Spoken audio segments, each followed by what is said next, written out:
What has always bothered me about the way people talk about investing, they talk as if every dollar should rush straight into the stock market the moment it leaves your paycheck, while completely ignoring the credit card sitting in the corner, charging 22% interest and grinning like a thief. That is not investing. That is trying to fill a bucket with a hole in the bottom and calling yourself disciplined because you keep pouring water in. I have spent most of my life studying capital allocation, and the truth is very simple. The order matters not a little.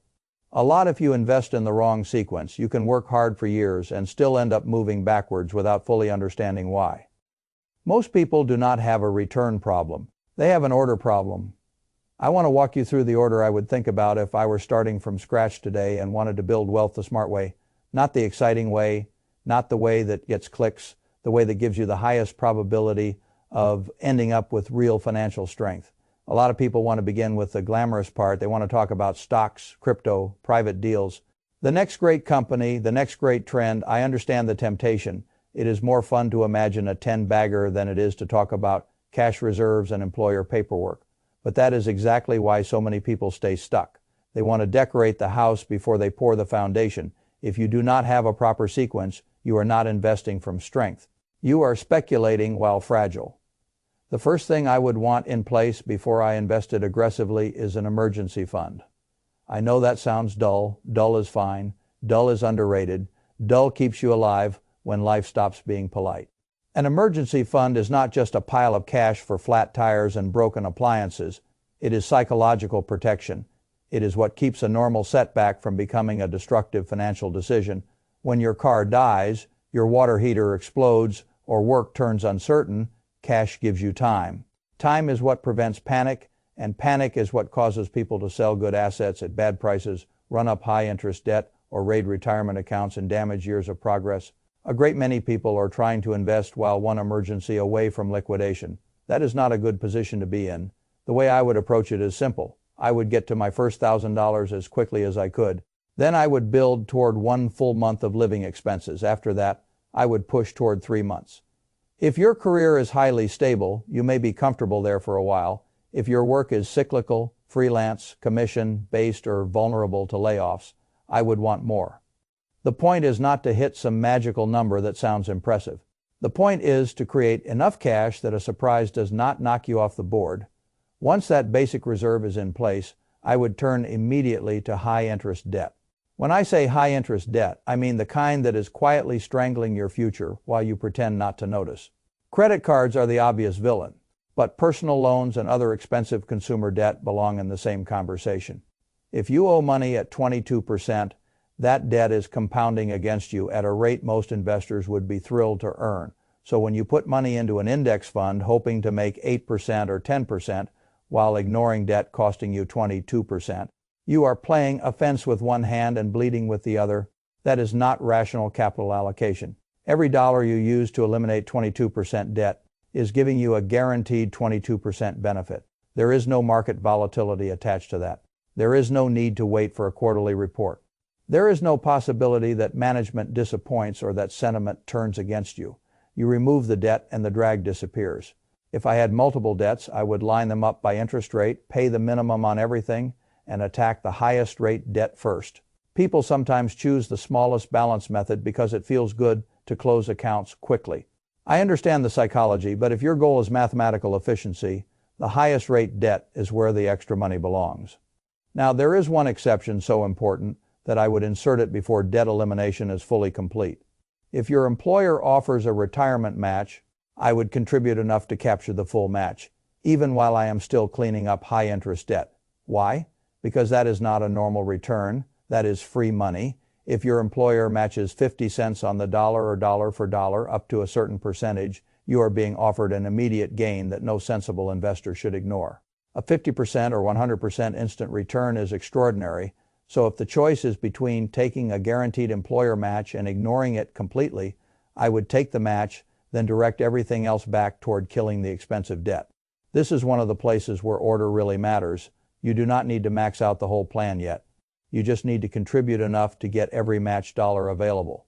Nothing more at this stage. If high-interest debt is still alive, take the free money, then go right back to removing the financial poison. Once the emergency cushion exists, the expensive debt is gone, and the employer match is captured.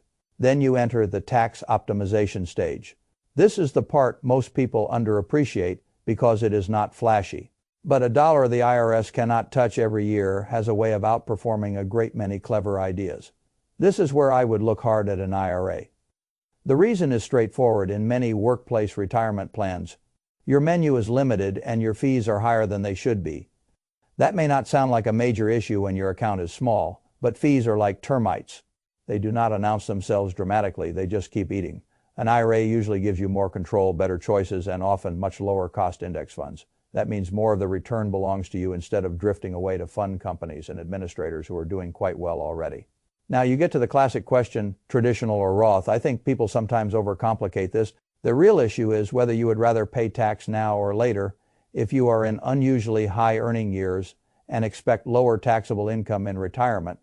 Traditional contributions can make a lot of sense because the current deduction is valuable if you are younger, earlier in your earning journey, or in a relatively low tax bracket. Roth contributions can be very attractive because you are paying tax on the seed instead of on the tree. Nobody knows the future with precision. Tax law changes, income changes, life changes. So if you are uncertain, I do not mind some diversification between tax treatments. What I do mind is people ignoring tax shelter entirely because they got excited about some brokerage account they can tinker with every day. That is often just a more expensive hobby. After the IRA, I would pay close attention to one of the most powerful and most ignored accounts in the entire system, the health savings account, assuming you are eligible for one. I have always admired anything in finance that gives you multiple advantages at once, and the HSA does exactly that. You can often deduct the contribution, the money can grow without annual taxation, and withdrawals for qualified medical expenses can come out tax-free. Very few things in life are triple tax advantage. This is one of them. And the beauty of it is that healthcare is not some hypothetical future cost. For most people, it is one of the largest and most predictable expenses waiting in retirement. So if you can build a pool of money specifically for that purpose with favorable tax treatment from beginning to end, that is a very sensible move. The really smart use of an HSA, in my view, is not to treat it as a pass-through checking account if you can afford not to. Pay today smaller medical bills out of pocket if your cash flow allows it. Let the HSA stay invested. Keep your receipts. Let the account compound for years. Medical expenses later in life are not hard to imagine. They are practically guaranteed. Once the IRA is funded and the HSA is handled, I would go back to the 401k and keep contributing beyond the employer match. By now, you are no longer just collecting free money. You are building scale in a tax-advantaged environment. At this point, a lot of people begin to feel frustrated because the process sounds repetitive. Good repetition is where wealth gets built. There are not many truly wonderful financial outcomes that come from constant novelty. What you are doing now is simple. You are taking sheltered dollars and compounding them over long periods of time while avoiding unnecessary leaks. That is not exciting dinner party conversation, but it is how serious money gets built. Now let us talk about the place everybody wants to start, but where I think most people should arrive only after everything else is already working properly. The taxable brokerage account. A taxable account has plenty of value. It is flexible. There are no contribution limits. There are no age restrictions on access. It can help fund early retirement before you touch retirement accounts. It can help with house down payments, business opportunities, or simply building wealth outside the government as retirement wrappers. But it comes with tax drag. Dividends get taxed, realized gains can get taxed, mistakes get taxed. And because the account feels so open and immediate, people often start behaving in ways that are far less disciplined than they would inside a retirement account.